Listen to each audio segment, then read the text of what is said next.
Bang, dulu gue pernah stalking dia, Bang. Serius lo? Stalking kayak gue bener-bener ngefans itu sama Mat Kiding. Iya. Gue ke Pondokopi cari tahu rumahnya yang mana. Terus gue kayak parkir depan aja. Ini yang dulu yang gue sering nonton di rumah ini. Iya. Tapi gue gak berani ngapa-ngapain. Cuma lewat terus gue balik lagi pulang. Iya. Gue baca salah satu komen di YouTube kayak, anjir, gue suka banget sih ngelihat lo nraktir anak-anak. Karena dulu waktu gue bocil, gue paling seneng kalau ada orang random yang nraktir gue makan. Iya, itu. Dari situ kayak, Benar. iya juga ya. Iya. Kayak gue ngerasa gue dibilang beda sama yang lain juga enggak, karena semuanya street food. Yang gue bisa bilang adalah mungkin personality, karena menurut gue YouTube itu it's all about personality. Kenapa orang mau stay nonton lo panjang karena personality. Iya benar.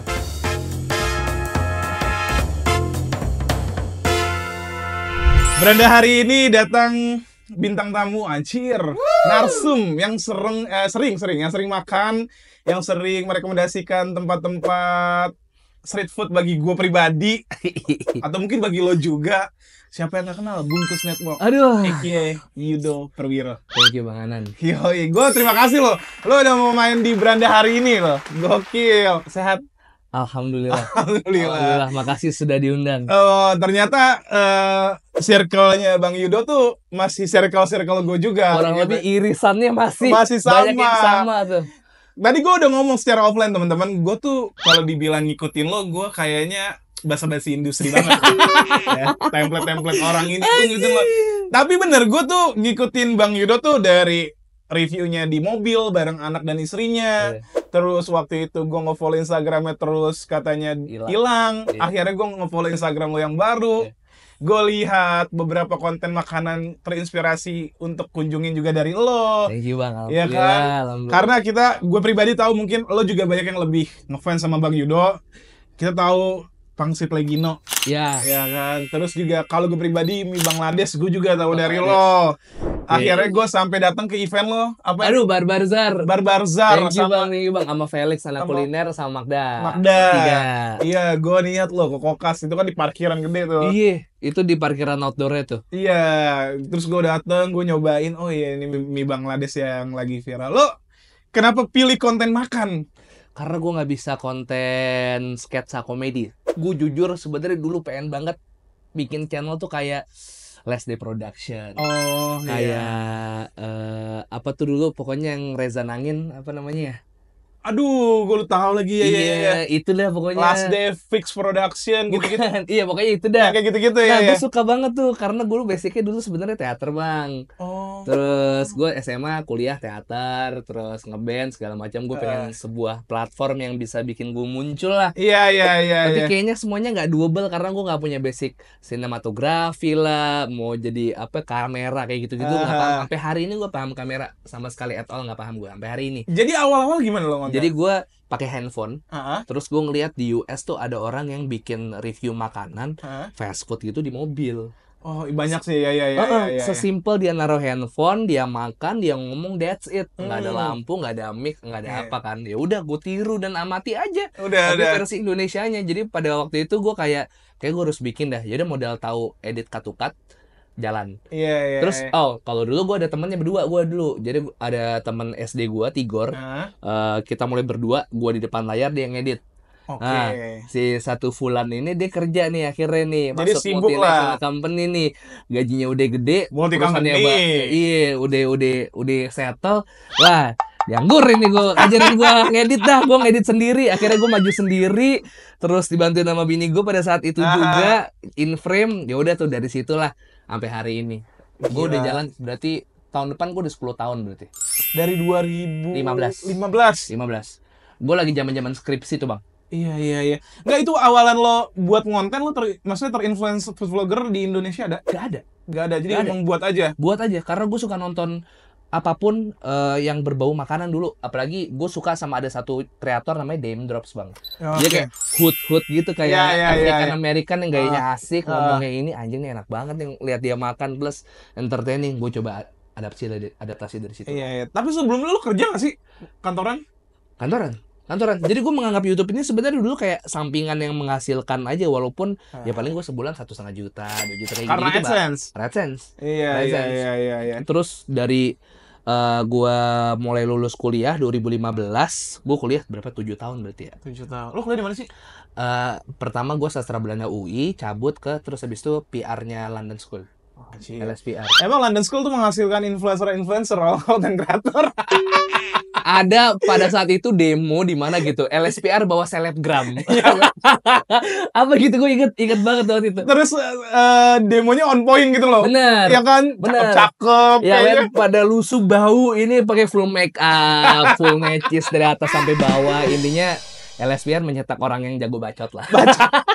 Di sosial media itu banyak banget. Rata-rata mungkin mahasiswinya followersnya di atas 10.000 kayaknya. Iya, kayaknya gitu. Jadi waktu gue masuk itu, emang gue baru hari pertama masuk, gue udah sekelas sama Ilham Hi-Fi, Febrian Indio. Mereka baru pindah tuh dari UPH. Sama Mike Lukok. Oh, Mike Lukok ya. Iya, VJM TV dulu, VJ Mike. Tuh gue sekelas sama dia. Terus angkatan gue tuh ada Valdia Jaidi, ada Clarissa Putri, ada Nina. Rachel V-nya juga tuh di situ. Rachel V-nya tuh di bawah gue. Iya. Ada si JKT48 tuh yang dulu main Bima Satria Garuda, gue lupa namanya, Stella. Iya, terus banyak banget waktu itu influencer-influencer dan artis-artis yang masuk gitu. Jadi kayak sedikit banyak mempengaruhi gue untuk kayaknya bisa jadi lupa ada dah. Lo jadi ke-trigger ya? Iya, kayak seru deh industri ini deh. Iya, jadi mungkin teman-teman yang nonton di luar daerah, lo kalau tahu London School itu ya menurut gue emang cetakannya banyaknya jadi influencer, konten kreator, pokoknya menghiasi sosial media lah. Betul. Harus spesifik itu karena mereka adalah salah satu dari beberapa sekolah yang benar-benar memfasilitasi jadwal orang-orang yang artis. Karena gue kuliah kayak ternyata gitu ya? Kayak SD, Pak. Gue masuk jam 8, pulang jam 12.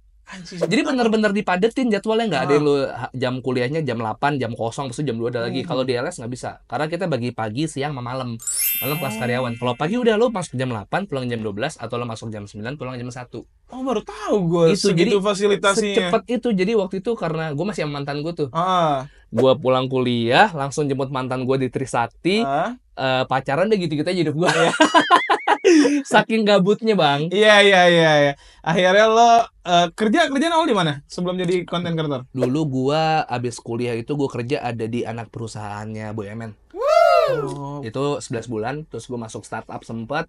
Abis itu gua ke logistik DHL, jadi customer service, tapi masih nge-YouTube sambil. Karena gue rasa ini harus terus gue jaga nih, karena dari sini gue lumayan banyak ketemu teman-teman lah, kayak gue jadi kenal Giri Girianza. Nah, dulu kayak yang lu bilang nggak ada YouTuber food vlogger, dulu nggak ada.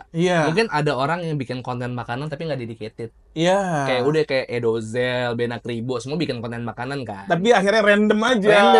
Cuman yang bener-bener dedicated dulu awalnya ada Mat Kiding almarhum.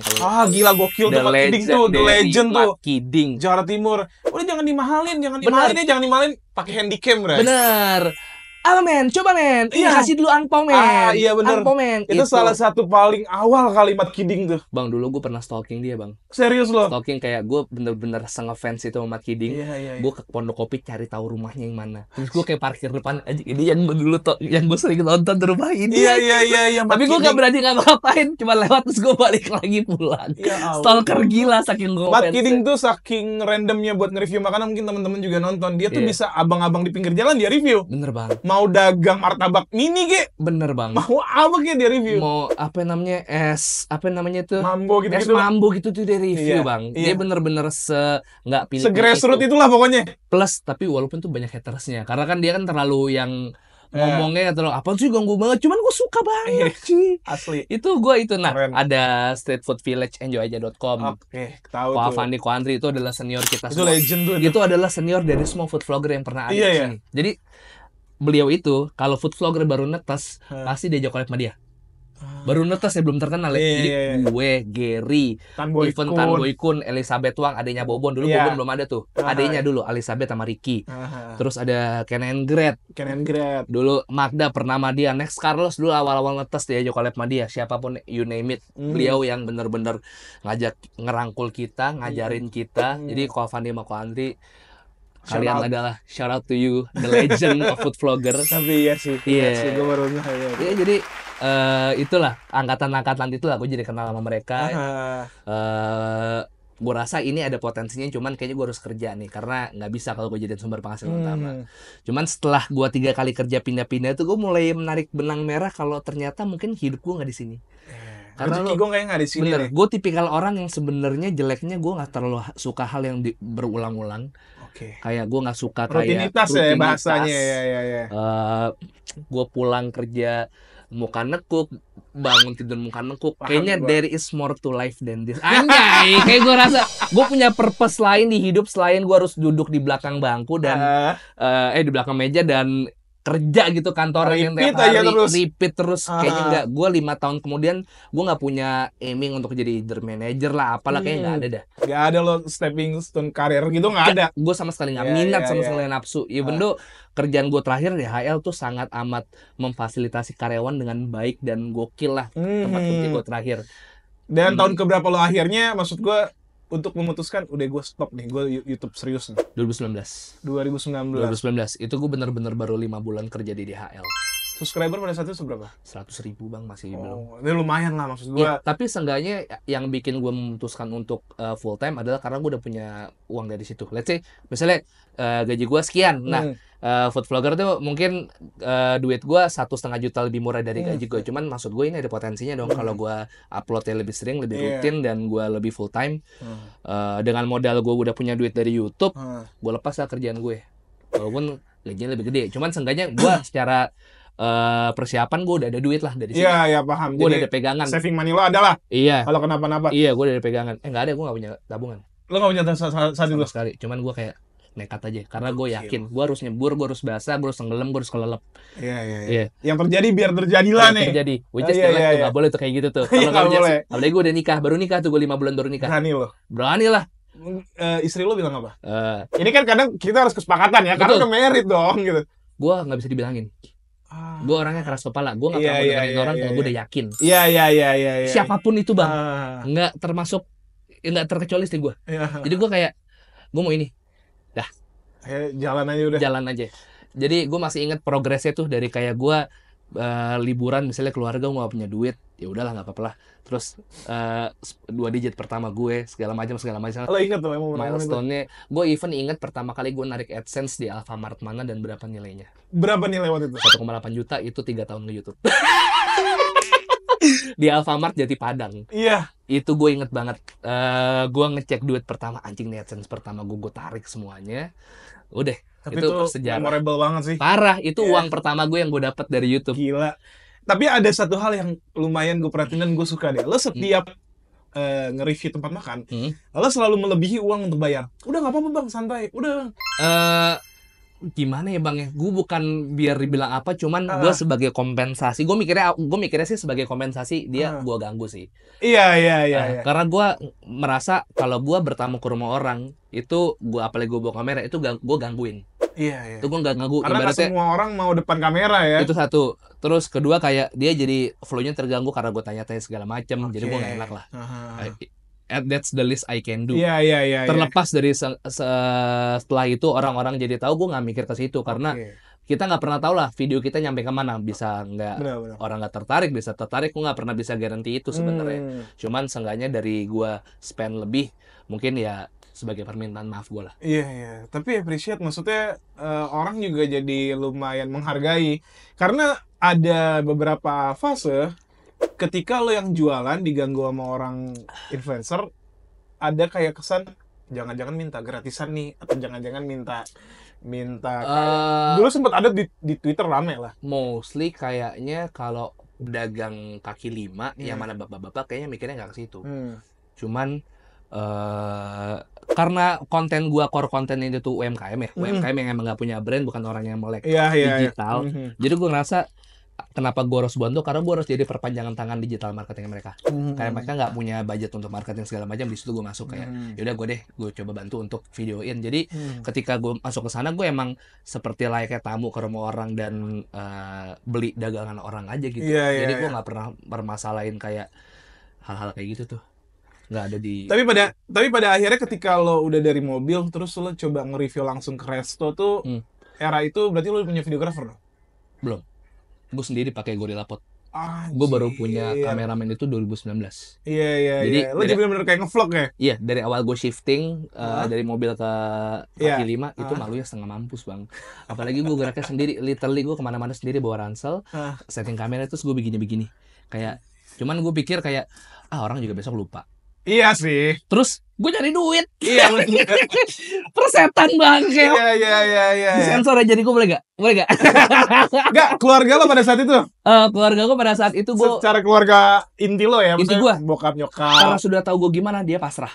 Dari awal gue pindah kuliah dari UI ke LS, kayak dia udah pasrah sama gue, anaknya emang gak bisa diatur. Keras ya. Jadi gue pas di UI tuh bang, saking gue gak pengen kuliahnya, gue cabut setahun sampai akhirnya si rektor tuh bawanya apa ya bang? Yang fakultas?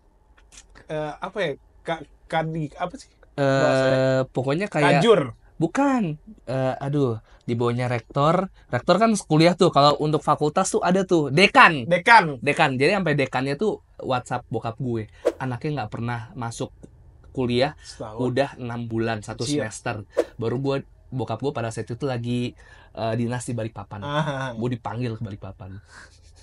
Ini katanya Pak Untung, kamu gak masuk kuliah 6 bulan. Jadi gue kerjanya cuma main, pacaran 6 bulan. Saking gue kayak, gue gak mau di sini karena ilmunya gue tidak bisa pakai di dunia kerja. Gue se-close minded itu. Padahal setelah gue pikir-pikir, anjir UI kan networkingnya bagus banget. Iya. Kamu gak lulus di situ, namanya anak muda bang. Iya, tapi emang adalah eranya. Pasti ada kita merasa paling tahu di atas semuanya gitu. Masa muda, masa yang berapi-api. Betul. Ya kan? Dari situ, gue disuruh masuk UI lagi tapi komunikasi seperti yang gue mau. Ya udah gue lakukan. Gue dibayarin les tapi duitnya gue bayarin ke lesnya. Tapi gue gak pernah datang. Harusnya gue ambil aja. Sepolos itu gue ya. Gue tetap bayar tuh ke tempat lesnya tapi gue gak datang. Segoblok itu gue. Tempat lesnya bodo amat. Yang penting udah gue bayar. Kalau hadir juga gak apa-apa. Terus gue ikut simak lagi, ambil komunikasi yang mana gue kayak udah kelar. Karena gue udah dari awal gue maunya LS. Lo mau LS PR karena sesantai itu. Siapa yang ngasih apa ya? Ngasih trigger LS. Iya. Gue ada satu temen SMA gue yang di SMA. Dia sorry to say nggak pinter lah ya. Iya. Cuman di LS IPK-nya dia 3,5. Jadi di pikiran gue ini pasti kuliahnya gampang. Dia jurusan apa? PR. Gue ini pasti kuliahnya gampang. Gue harus masuk ke sini. Supaya gue bisa, seenggaknya gue punya S1, gue bisa ngelakuin apa yang gue mau. Iya. Udah dari situ triggernya. Oke. Terus intinya ya udah. Orang tua gue taunya gue nggak bisa diatur, apapun yang gue mau ambil gue akan ambil anyway. Gitu. Jadinya gue went along dengan YouTube. Iya. Sampai juga tahap YouTube lo, terus lo akhirnya kayak ngevlog. Gue pernah nonton salah satu konten lo di mie ayam dan lo nraktir anak-anak kecil tuh. Oh iya. Sih. Itu sebenarnya awalnya juga nggak sengaja bang, kayak emang kayak lu mau pada jajan nggak, kayak lagi makan gue jajan aja. Terus itu gue keep sampai akhirnya gue baca salah satu komen di YouTube kayak aja gue suka banget sih ngelihat lo nraktir anak-anak, karena dulu waktu gue bocil gue paling seneng kalau ada orang random yang nraktir gue makan. Iya itu. Dari situ kayak iya juga ya. Jadi sampai situ ketika gue baca itu gue langsung menjadikan itu kayak semacam program gue lah. Iya. Jadi bungkus sahabat bocil. Bener. Tapi itu dilakuin juga sama Giri Girianza. Gue kan tahu ketika makan yakitori diajak anak kecil. Gue sempet ngikutin tuh. Erotika itu rame menurut gue salah satunya gara Giri Girianza sama itu kan. Sama Empin. Iya. Nah, tadi kita sempet ngobrolin di offline ya. Bagi gue pribadi ada 2 food vlogger yang lumayan ngulik banget untuk tempat-tempat street food, yaitu lo sama Bang Empin. Lo cari referensinya gimana? Ini pertanyaan mungkin yang sering mungkin ditanyain orang, kok lo bisa nemu sih di gang ke, di mana ke?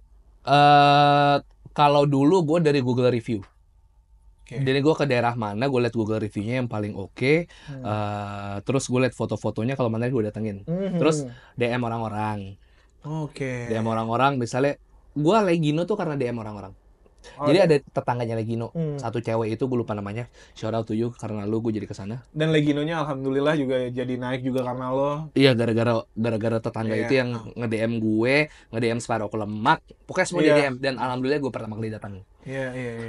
Terus lama-lama gue kayak ngebangun sense gitu bang, kira-kira apa yang rame, kira-kira yang apa yang bagus buat YouTube, tempat makan seperti apa dengan background cerita seperti apa. Jadinya gue nggak perlu ngikutin tren sebenarnya. Kalau kalau gue lihat kan kreator sekarang kan bergerak based on trend kan, which is nggak salah. Kalau emang lo pengen main di sosial media, lo harus tahu apa yang orang-orang lagi pengen mau tahu kan. Cuman seenggaknya kan masa sih nggak ada yang bisa lo tarik kesimpulannya apa yang kira-kira orang bisa suka. Akhirnya pasarnya lo ciptain sendiri gitu Akhirnya gue nyari makanan sendiri yang memang nggak ada. Nah tapi kalau sekarang gue ngeliat dari TikTok. TikTok, IG, kayak gue lagi scrolling itu selalu jadi gue lihat konten kreator kecil yang memang ternyata dia oke juga nih pemilihannya nih. Ada satu yang gue selalu dapat dari dia. Kayak dulu gue pernah dapat nasi goreng hotel di Bekasi, CFD. Itu dari satu akun namanya Kuliner Lapar. Sekarang dia di TikToknya itu udah 300.000. Dulu dia baru mulai tuh bang. Nggak baru mulai juga sih. Udah sering lah. Dia nggak cover Bekasi dan sekitarnya lah. Dia sambil kerja tuh full time dua-duanya. Gue lihat ada satu nasi goreng hotel di Bekasi yang dia jualan dari jam 5 sore, jam 7 udah pulang. Anjir. Dia jual nasi goreng hotel 10.000 bang. Nasi nugget enak. Iya nasi goreng hotel gimana sih? Iya. Cuman dia jual dengan kemas dengan ala street food murah, orang-orang jadi menarik nih. Iya. Terus ada banyak banget gue dapat dari si Kuliner Lapar nih, gokil. Jadi banyak banget kreator-kreator kecil yang sebenarnya dia lebih ngeliput jajanan yang lebih menarik dan gak trending daripada orang-orang yang ngeliput kebanyakan. Paham sih. Jadi lo harus banyak eksplor sih kalau emang lo suka kuliner. Iya. Banyak kreator-kreator kecil yang bagus banget. Apalagi kalau lo bicara TikTok kan algoritmanya suka nggak kebaca kan, nggak penting parah. Kalau memang udah FYP dia nongol aja. Asli ada yang 2.000 tapi FYP terus, ada banget. Itu lo biasa dapat referensi dari situ. Dari situ. Gila. Sepanjang lo nge-review makanan yang menurut lo apa ya? Enak banget. Bukan enak banget menurut gua, tidak layak. Tapi gua nggak usah nyebutin restonya, nggak layak. Tapi kayaknya ini biasa aja, kenapa rame gitu? Jenis makanannya aja. Mungkin ini bukan, gue tahu ini rame tapi bukan gue nggak expect makanannya nggak sekemakan itu. Jadi memang ada satu tempat yang gue nggak mau nyebut tempat apa karena kalau gue ada nyebut tempat even genrenya aja orang mungkin akan tahu. Jadi ada satu tempat di Depok yang viral banget karena ownernya itu dia seintu itu dan se-hospitality-nya sebagus itu. Jadi ceritanya bagus nih. Gue coba datang ke situ. Padahal itu bukan di pakem gue. Ada satu pakem gue yang gue nggak akan pernah ke tempat itu untuk konten YouTube. Ada satu genre tempat yang gue nggak akan Iya. gitu. Gue bela-belain ke situ karena gue suka banget sama ownernya nih. Bukan sambel itu ya, maksudnya sesayang itu sama usahanya. Cuman ketika gue datang itu sama sekali gue nggak kemakan bang, nggak kemakan. Secara nggak kemakan makanannya atau hospitality-nya? Secara makanannya nggak kemakan. Itu gue bener-bener stop di tengah syuting. Gue nggak lanjutin makan gue pulang. Jadi let alone nggak gue suruh edit. Tadi ada beberapa makanan juga yang gue udah syuting tapi nggak gue suruh edit karena gue concern banget sama muka gue, karena yang udah nonton gue lama pasti paham dari ekspresi gue. Either gue suka banget atau enggak itu udah bisa ke nilai dari mereka lah. Jadi gue nggak pengen muka gue tuh ngegiring opini dan ngancurin rezeki orang. Benar. Gitu. Karena nggak ngebohong sih emang gimmick lo. Gue tuh sesuka itu sama makanan enak. Jadi gue kan ngelakuin ini kenapa gue mau kerja, karena gue memilih kerjaan gue yang gue bisa pakai hati kan. Salah satunya ini, dan gue itu akan nampak sekali di ekspresi gue. Jadi better udah deh enggak deh. Jadi memang beberapa tempat makanan ada yang naik karena ceritanya, historinya. Tapi kadang-kadang secara rasa tidak berbanding lurus. Ngerti. Iya, jadi kayak gue bete nih karena kalau gue udah ngonten itu kan berarti kan ngambil space di perut gue juga. Jadi gue bisa makan lagi gitu loh bang. Karena lo sehari berapa kali ngonten sih biasanya? Satu kan? Tapi seminggu lo 3 kali tayang. 3 kali tayang. Dan biasanya lo udah punya list dalam sebulan, lo list dulu tempat enggak. Jadi gue kayak hari ini gue kesini, nemu ini, besok hari ini besok kesini ya, udah kayak gitu. Jadi H-1, H-3. Karena kalau gue siapin H-7, dua-duanya gue dan Yudis ini akan lupa. Gue orangnya lupaan parah. Iya. Even kalau lu tanya makanan apa yang paling enak, mungkin lu udah nyiapin pertanyaan itu ya. Tapi gue yakin juga lupa sih karena terlalu banyak. Lupa. Even gue kemarin 2 hari yang lalu gue syuting di mana gue lupa bang. Anjir. Jadi ada kalanya gue kalau keluar kota, gue pernah ke kota itu dan gue sering ngontenin, gue nggak inget gue pernah kemana aja. Jadi gue ngecek YouTube gue sendiri. Kayak gue punya makanan ini enak banget bang. Cuman gue lupa. Kayak di Bandung gue suka banget sama bakso bintang Avon. Ya. Tapi ketika gue ke situ gue dulu pernah nyoba mie bakso namanya apa ya anjir, gue Iya. Gue ngecek YouTube gue sendiri bang. Lo represel diri lo sendiri ya? Iya. agak bukan, karena gue suka banget. Jadi gue nyari lagi, oh ya ini deh, ini gitu. Jadi gue kalau misalnya live tuh pertanyaan paling sering makanan apa yang gue suka. Aduh gue lupa lagi. Nggak, kalau resto standar lah mungkin. Tapi kan kalau makanan setiap hari yang paling memorable kan jenis makanan pasti inget dong. Iya, gue suka makanan bumbu kacang bang. Lu bumbu kacang suka? Bumbu kacang kayak ketoprak, nasi pecel, gado-gado, kayak gitu-gitu gue doyan banget. Sate gue doyan banget. Oke, iya. Gue tuh paling lumayan suka tuh agak ngulik tuh, gue suka banget tongseng sih. Tongseng ya? Iya. Kenapa ya? Gue nggak tahu sih. Bapak-bapak banget ya gitu. Lo tahu umur lo udah mulai agak mendekati umur yang serius ketika makanan lo sate kambing sama tongseng. Gue suka banget tongseng tuh. Kenapa? Gue sampai bisa tongseng ini nggak enak nih. Gue bisa gitu tuh. Iya. Lo kurator tongseng ya sekarang ya.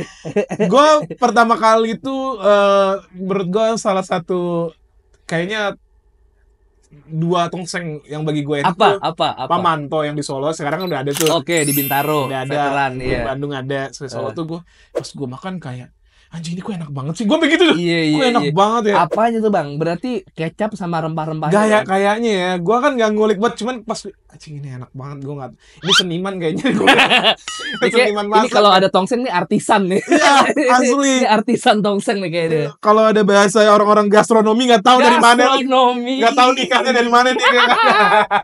Itu dah. Iya ya kan kayak gitu, sama nasi uduk sambal kacang. Cuman gue sampai sekarang tidak bisa menemukan lagi nasi uduk sambal kacang yang enak banget, karena gue dulu kecil tuh selalu makan itu setiap pagi kan. Nah, dibawain gitu sama nenek gue. Kalau nasi uduk yang paling memorable buat gue dan karena dekat rumah ada namanya Pok Iyo di Ciputat di Gintung, situ Gintung. Anjing. Itu nasi uduknya terbaik, ajaib. Wangi. Tapi emang dia cenderung agak mahal dari nasi uduk pada umumnya. Cuman seenggaknya untuk gue orang yang sangat pelupa, at least Pok Iyo itu gue selalu inget. Keinget ya? Iya. Maksud gue kayak gitu loh, makan makanan yang keinget gitu loh. Keinget. Meskipun lo udah mungkin ratusan kan? Bang, gue berarti udah ribuan bang. Ribuan? Video gue tuh udah 1000 lebih. Itu aja belum termasuk yang TikTok sama Instagram yang emang gue bikin khusus buat TikTok dan Instagram. Jadi gue udah konten mungkin 1200. Jadi lo ternyata buat konten nggak mirroring potong? Sebenarnya dulu gue masih mirroring, cuman sekarang lambat laun gue mulai ngobrol sama orang kan pengen follow lo di setiap sosmed, pengennya ada satu konten yang beda. Kenapa gue harus followin TikTok lo? Karena gue pengen lihat sesuatu yang beda di TikTok lo, kayak perpanjangan dari lo di platform lain lah. Jadi gue mulai kayak bikin yang eksklusif buat TikTok, yang eksklusif buat Instagram, yang eksklusif buat YouTube. Karena kalau misalnya gue tuh orang yang nggak percaya dengan konten teaser. Oh iya. Karena orang nggak sepeduli itu sama lu buat nonton teaser. Dengan algoritma yang sekarang makin liar dan kasar deh, jadi kayak orang nggak selalu ngikutin lo kayak gitu deh. Jadi orang cuma ngelihat apa yang dia lihat di feednya. Itu yang gue percaya setelah gue bersosial media ya. Jadi kayak bikin teaser ngapain? Nggak guna. Iya. Karena lo lihat perhatiannya teaser mungkin orang akan nonton, cuman apakah mereka akan ingat buat nonton fullnya ketika lo naik? Kayak enggak juga. Persentasenya kecil ya untuk narik orang langsung ke YouTube ya? Iya. Oh, sangat kecil. Iya. Karena pikir gue sih termasuk orang yang mungkin masih tertarik akan teaser. Maksudnya dalam artian kalau gue nonton teaser gue lumayan pengen nonton fullnya lah gitu. Tapi soalnya behaviornya kalau gue bilang ya mungkin ada orang kayak gitu, cuman mungkin irisannya nggak segede dengan orang yang dengan attention span yang sangat pendek. Itu yang mereka kayaknya nggak se-engage itu kecuali udah disuapin ke beranda mereka bisa. Oh iya. Anjing. Tapi formula lo kenapa kan food vlogger udah banyak banget ya? Iya. Di Indonesia terutama ya. Niche lo yang paling lo jadi pakem bagi lo formulanya untuk konten lo naik tuh apa sih? Makanan ya. Ini ngomongin makanan ya konteksnya. Itu dia masalahnya, Bang. Kayak gue ngerasa gue dibilang beda sama yang lain juga enggak, karena semuanya street food. Yang gue bisa bilang adalah mungkin personality, karena menurut gue YouTube itu it's all about personality. Kenapa orang mau stay nonton lo panjang? Karena personality. Iya benar. Jadi aduh gue tadi mau ngomong apa ya, lupa. Tapi kalau gue pribadi melihat lo, walaupun gue nonton itu lo menyenangkan meskipun gue nggak kenal lo. Iya, jadi kayak gue, nah problemnya adalah uang lebih. Oh nih orang Oke nih, ulang. Problemnya adalah gue nggak ngerasa gue adalah siapa hari ini. Kayak ngerti gak sih lo? Karena gue nggak pernah punya boom moment itu. Sosial media tuh menurut gue it's all about boom moment kan. Kayak contoh Adi Sudirja, gue selalu pakai contoh ini. Dia dengan ayamnya kan, makan ayam. Putra, kau apa kali gitu kan. Orang lihat seneng, tiba-tiba sekarang jadi pemain film apa. Nah gue nggak pernah punya boom moment itu bang. Jadi gue selalu melakukan apa yang gue lakukan selama 10 tahun terakhir. Yang mana kayaknya nggak ada yang beda-beda amat. Iya, kayak gue view-nya segitu-segitu aja. Kenapa hari ini tiba-tiba lo semua jadi inget nama gue? Yang mana tahun lalu lo nggak tahu gue sama sekali. Asli. Jadi gue ngerasa kayak, kapan sih orang kenapa jadi tahu gue nih? Bahkan gue merhatiin channel YouTube lo ya. Ketika seletingan lo udah 1 juta lebih, lo masih 700-500. Iya kan? Bang, gue 1 juta tuh tahun 2000. Kayak tahun lalu deh. 23 bulan Agustus. Bener-bener setahun yang lalu banget. Iya kan? Itu kayak gue main udah 2015. Akhirnya ada beberapa poin yang gue udah give up dari segi mungkin orang YouTube pasti pengen jadi terkenal dong. Angka lah, bicara angka nih juga. Numbers, fame, fortune, segala macem. Gue ada titik dimana kayak yang penting gue dapet duit. Tapi ini begitu bang. Jadi sekarang gue kayak ngerasa ini adalah mata pencarian gue. Yang mana emang kebetulan banyak orang yang nonton melalui platform YouTube, that's it. Tapi untuk ngerasa gue kayak siapa, kayaknya lo mendingan nonton Next Carlos daripada nonton gue dah. Kayak lo mendingan nonton Tan Boy Kun yang nonton makan banyak gitu. Kayak gue just another ngaro biasa aja. Kalau gue pribadi yang ngikutin lo, gue karena nonton lo tuh, lo selalu punya referensi tempat makan yang beda dari mereka. Karena sejujurnya gue nggak tahu sih memang apa ada paguyuban mereka solid dengan kayak janjian lo jangan ngupload konten ini dulu ya. Gue nggak tahu ya. Cuma kadang-kadang tuh secara timeline tuh restonya sama gitu loh, ya kan? Terus lo beda gitu, atau Bang Pin beda gitu loh. Nah gue nggak tahu bang cara mainnya para food creator di Instagram dan TikTok itu gimana. Karena kayaknya gue kalau ngeliat gue in a different game daripada mereka ini. Bukan secara tingkat lebih ada yang lebih bagus lebih apa enggak ya. Cuman cara main aja dalam milih tempat makan. Itu kayak mungkin kalau misalnya TikTok kreator gue lihat ketika dia ada satu yang ini, kayak langsung situ tuh. Jadi pasti akan sama. Kalau kita ibaratnya gue, Magda dan kawan-kawan yang lain, kita tidak ngobrol perihal kerjaan. Kalau ngumpul. Mungkin ada tapi emang kalau mau kerja bareng, cuman sisanya kayak temen main aja bang. Jadi pada akhirnya kita yang main-main ini bukan karena kita satu kerjaan tapi karena cocok.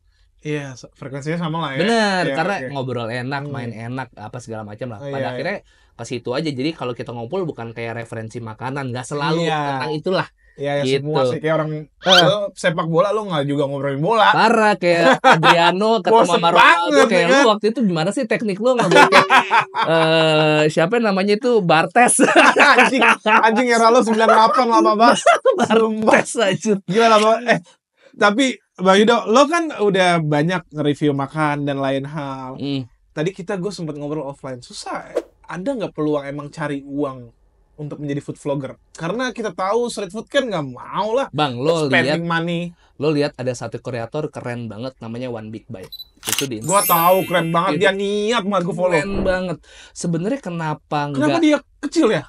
Kecil. Maksudnya fame-nya nggak kayak food vlogger lain gitu. Belum aja kali karena tapi keren banget yang mungkin gua nggak tahu, gua nggak merhatiin juga ya. Karena kecil opini gue ya. Iya.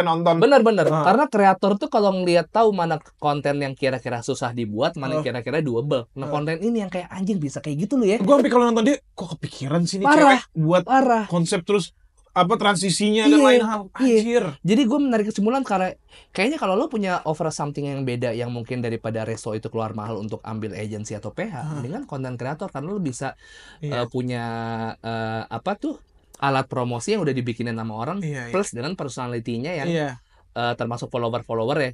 Jadi menurut gue setiap orang masih punya chance untuk jadi food vlogger atau nyari duit di makan. Asal lo beda. Tapi lo nggak beda tapi jelek kan juga bagus kan. At least lo punya something to offer yang menurut gua unik yang nggak bisa dilakuin sama orang lain. Atau enggak lo bisa gather orang yang loyal sama lo untuk ketika lo kesini orang jadi ikutan kesini. Menurut gua semua orang jadi bisa. Setelah gua ngelakuin ini bang, gua bener-bener mean it, bukan bullshit ya. Ketika gua ngomong ketika gua bisa, lo juga bisa nyet. Karena gue nggak punya spesial itu yang bisa gue banggain Kayak kan gue kan makan banyak, makan pedas juga gue nggak bisa banget, atau gue tidak semenyenangkan next Carlos atau apa kayak. Bang, lu besok mulai konsisten belajar gimana caranya. Lu juga bisa gitu ya? Lu bisa, anjir, bisa. Iya. Jadi maksud gue ini barrier to entry-nya tuh nggak terlalu tinggi menurut gue. Masih semua orang masih bisa, tapi gue nggak takut. Iya, gue paham. Karena marketnya udah kebentuk. Itu satu. Kedua, gue percaya dengan personality lah. Iya. Sama apa namanya? Rezeki. Lu bukan berarti ketika lo nonton gue lo nggak bisa nonton Magda, abis nonton gue lo bisa nonton Pin ya. Maksudnya preferensi orang kan tinggal lo bisa nonton semuanya ibaratnya kayak gitu ya. Sama kayak orang dagang sama, apapun semua resepnya sama, kalau rezekinya mah nggak bisa. Iya kan? Nah beda kayak makanan, lo suka sama ayam goreng ini lo kayaknya kayak ayam goreng ini tapi nggak kayak ayam goreng itu. Karena misalnya spend duit atau kenyang kan. Jadi kan YouTube lo tinggal nonton. Tinggal sambil rebahan. Asli kan? Gitu. Setelah lo melewati 1 juta, gila. Rasanya gimana? Biasa aja lagi. Serius? Demi Allah.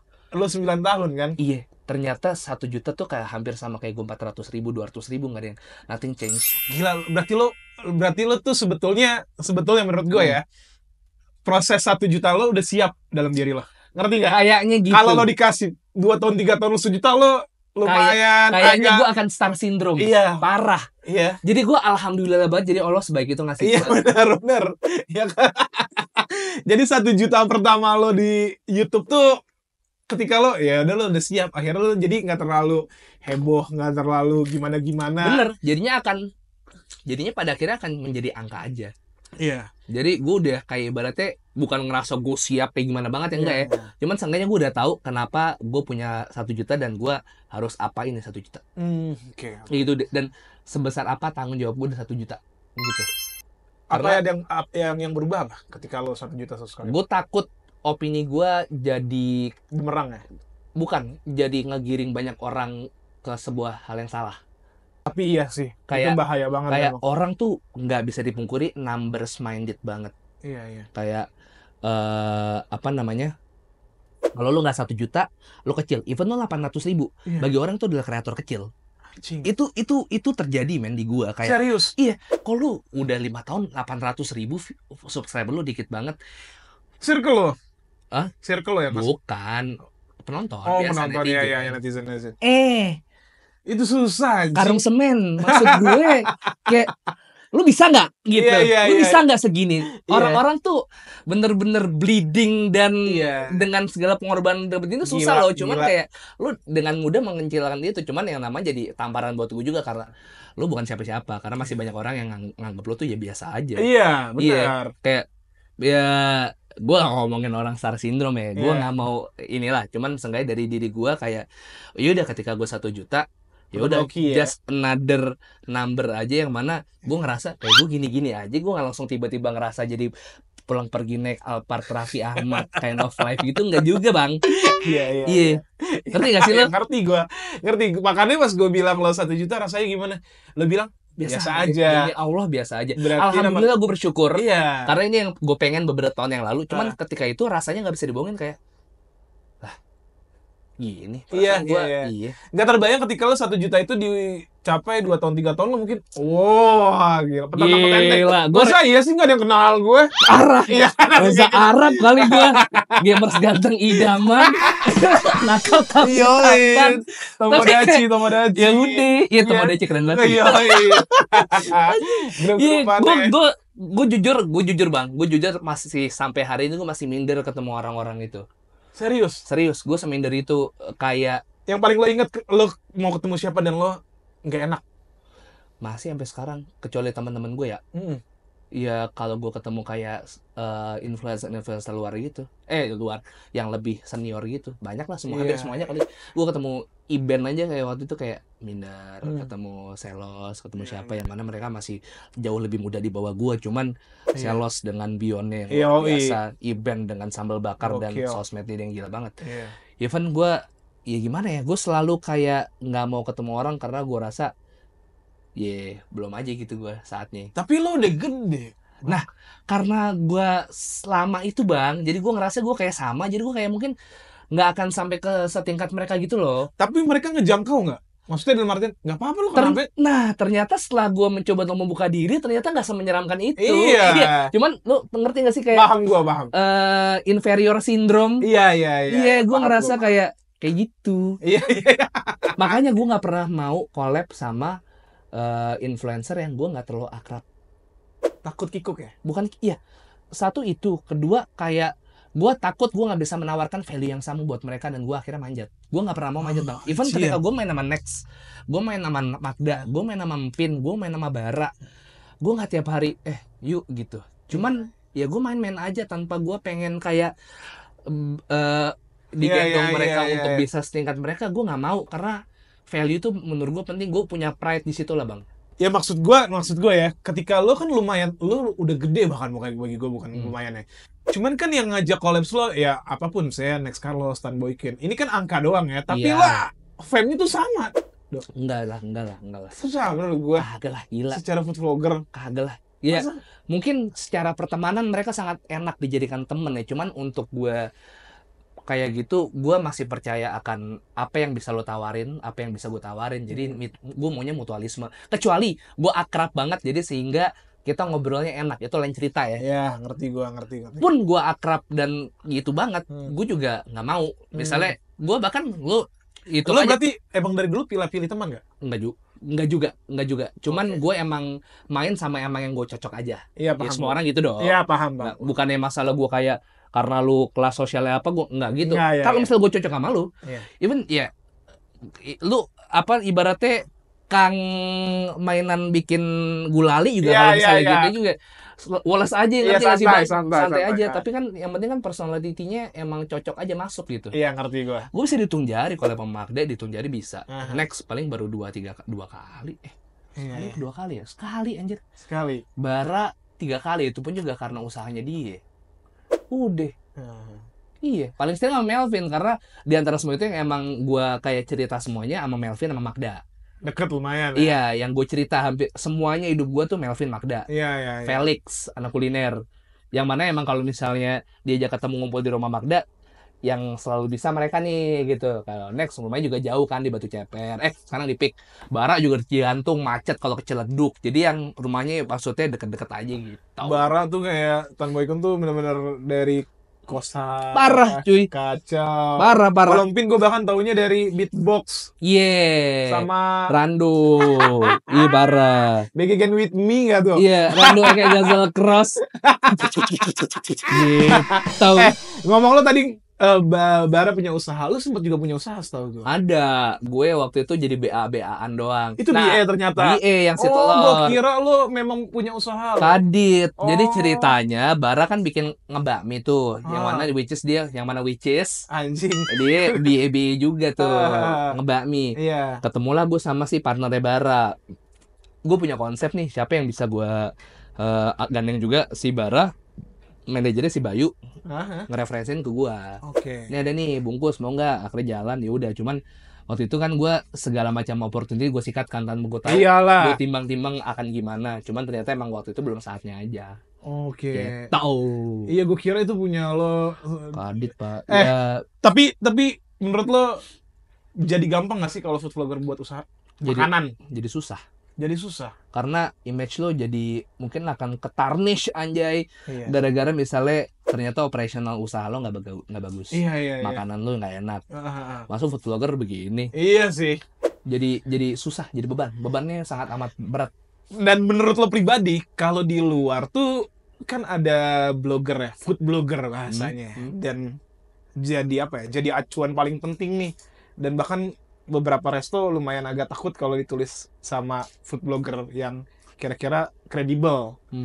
Kalau di Indo, banyak nggak yang takut untuk di-review makanan?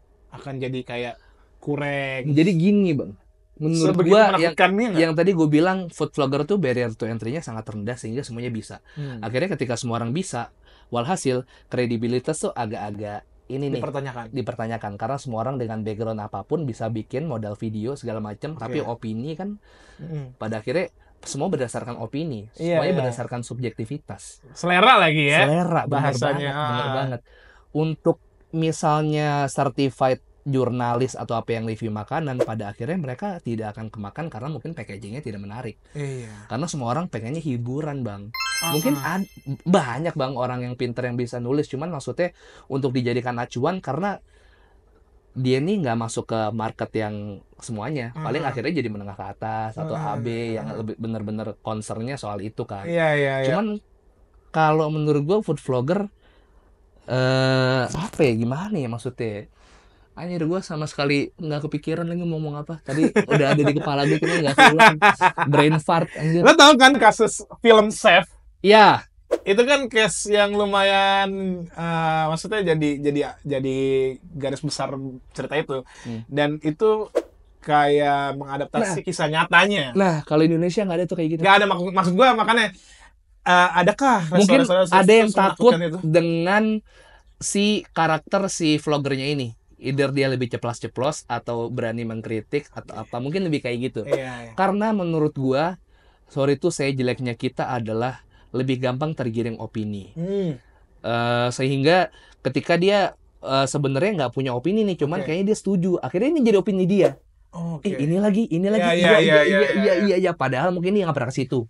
Padahal mungkin dia lupa kalau makanan all about selera. Ketika lo nggak punya pemahaman atau pengetahuan yang konkret soal makanan, gimana cara itu dibuat, bahannya apa, seharusnya dinikmati seperti apa, harusnya lo makannya gimana, bahkan cara makannya ada makanan pun ada caranya sendiri-sendiri gitu loh.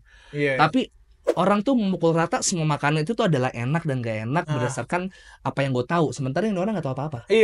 Misalnya, let's say lo makan makanan adat ini, makanannya sama. Tapi kalau adat ini approach-nya rasanya lebih begini. Adat ini approach-nya lebih begini. Jatuhnya kayak, oh gue sukanya ini, cuman gue makannya, ini nggak enak nih, gue sukanya ini. Padahal ini kan dia punya style sendiri. Kalau lo emang tahu soal makanan, lo mungkin akan menilai lebih dari, oh ini stylenya lebih ke, let's say kayak penjelasannya lebih jelas. Oh ini lebih sayur asam Sunda nih, begini nih. Oh ini sayur asam Betawi begini. Ini manis atau asam. Kayak yang manis bukan berarti nggak enak dong, Bang. Jadi sementara orang kita nggak bisa ngeliat ke situnya, Bang. Mereka cuman bener-bener mengandalkan idola mereka berkata seperti apa, akhirnya itu yang diikutin. Padahal ketika mereka mencoba untuk sendiri, gue rasa lo punya opini sendiri dong. Jangan lo makanya menurut gue food vlogger tuh tanggung jawabnya sangat besar banget. Karena lo ngegiring orang yang memang sangat gampang terbawa sama opini lo. Ketika dia nggak punya opini, terus lo dipercaya banget nih figur lo sama dia, lo akan ikutin dia. Dia nggak suka, orang nggak suka, rezeki orang hancur, Bang. Hancur. Asli. Itu kan nafkah, terus belakangnya itu kan keluarganya, anaknya, Bang. Dan segala. Gue mau nanya, ada yang fans banget sama lo untuk kagak ada percaya? Lagi. Masa? Gue nggak tahu. Atau DM lo, kata lo enak banget. Nggak ada, Bang. Karena gue rasa orang nonton gue karena dia habis nonton siapa.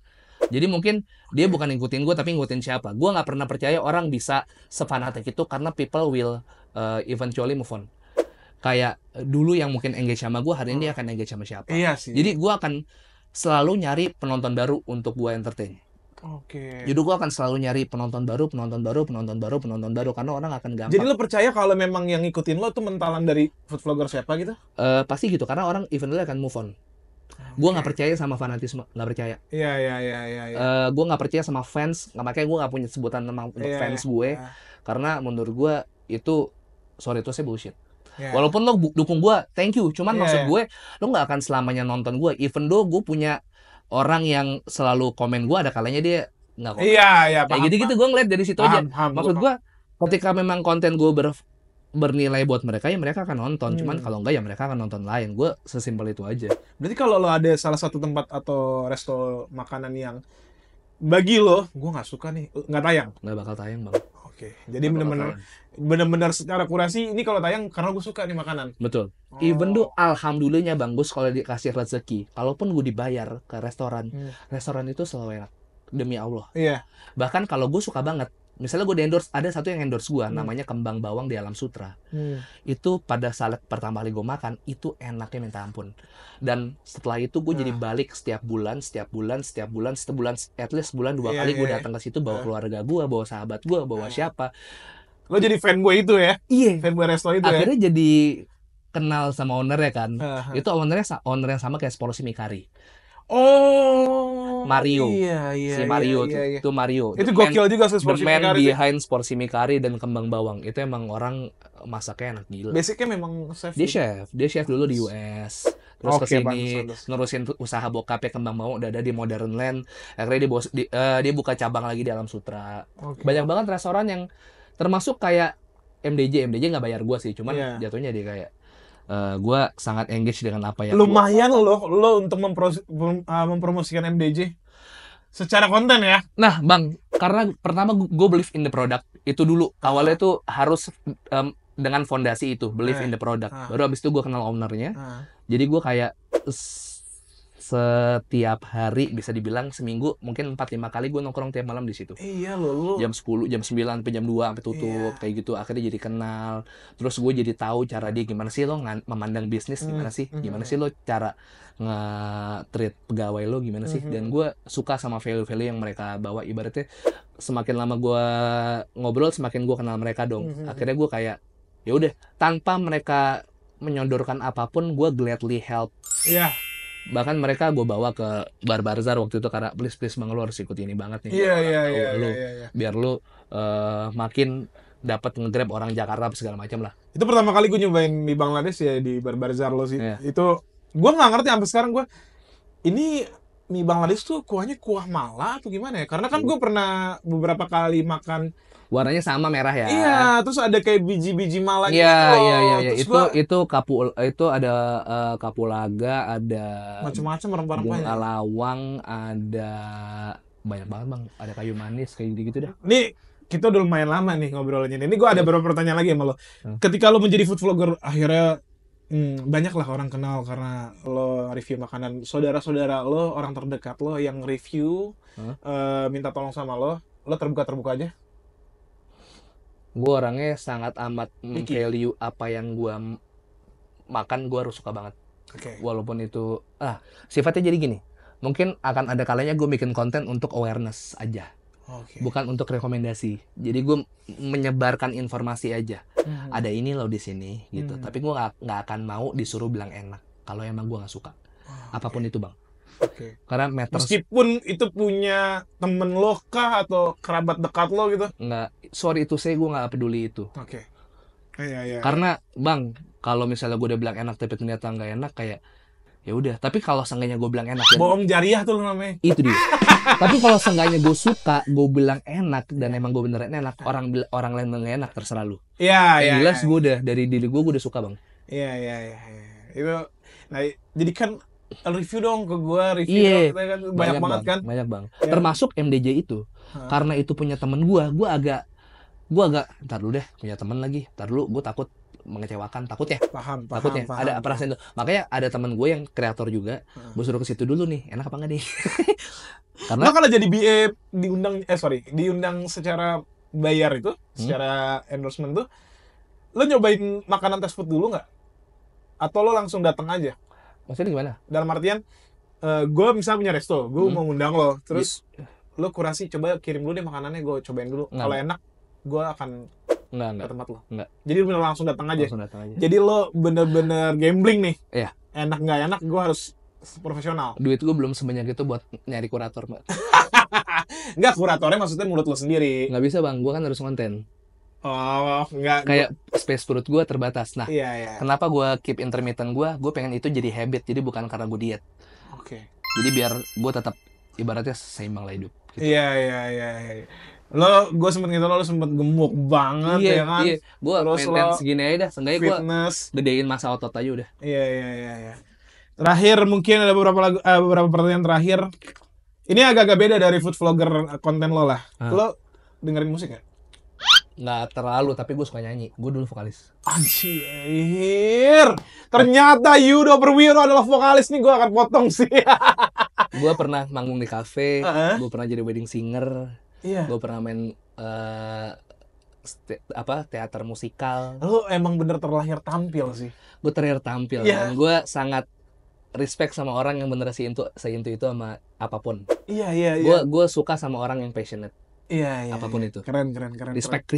Iya, benar. Enggak, musik lo apaan pada saat itu? Top 40 lah. Oh, Top 40. Makanya gue nggak bisa main musik bang. Cuman gue suka ya lagu yang nyangkut di kuping gue aja, nggak ada genre khusus. Bahkan Top 3 lagu lu deh hari ini. Lu di mobil dengerin lagu apa enggak? anjing, Sama podcast? iya lagi. Gue satu suka, gue udah masif lagi. Nggak apa-apa. Ya nggak apa-apa. Iya. Nggak, gue ngefans banget sama Rian gitu. Oh, iya. Lu pernah ketemu langsung nggak? Pernah, cuman kayak starstruck. Starstruck gue. Iya. Starstruck gue. The Massive. Iya. Terus yang lagi gue dengerin SZA. Iya, yang baru liburan ke Bali kemarin.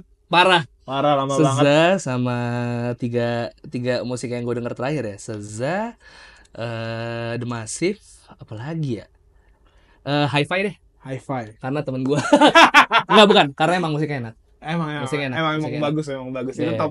top 3 playlist lo ya. Iya. Mungkin ini sebagai terakhir. Lu datengin Rian? Enggak. Kirain lu mau pakai lawakan itu. Gimmick vintage banget tuh. Iya. Anjing. Masif. Soalnya rumahnya diceleduk dia. Gimana ya rumahnya diceleduk? Iya. Terakhir, lo bilang sama temen-temen mungkin banyak yang pengen konten tapi takut banget karena mungkin nggak bisa ngomongnya. Iya. Malu. Percuma lo beli buku gimana caranya lo bisa pede atau public speaking kalau lo nggak turun langsung. Semua teori-teori itu akan bullshit ketika lo nggak mencoba. Itu aja. Gila, thank you Ira Perwiro udah berada hari ini. Gila. Ya itu teman-teman podcast beranda hari ini bareng Bungkus Network. Maaf panjangan podcastnya. Nggak apa-apa. Mudah-mudahan banyak yang nonton, mudah-mudahan bermanfaat. Apalagi lo yang pengen konten, terutama menjadi food vlogger. Gila, itu tadi banyak banget input-input. Jadi sampai ketemu di episode selanjutnya. Bye. Assalamualaikum. Waalaikumsalam.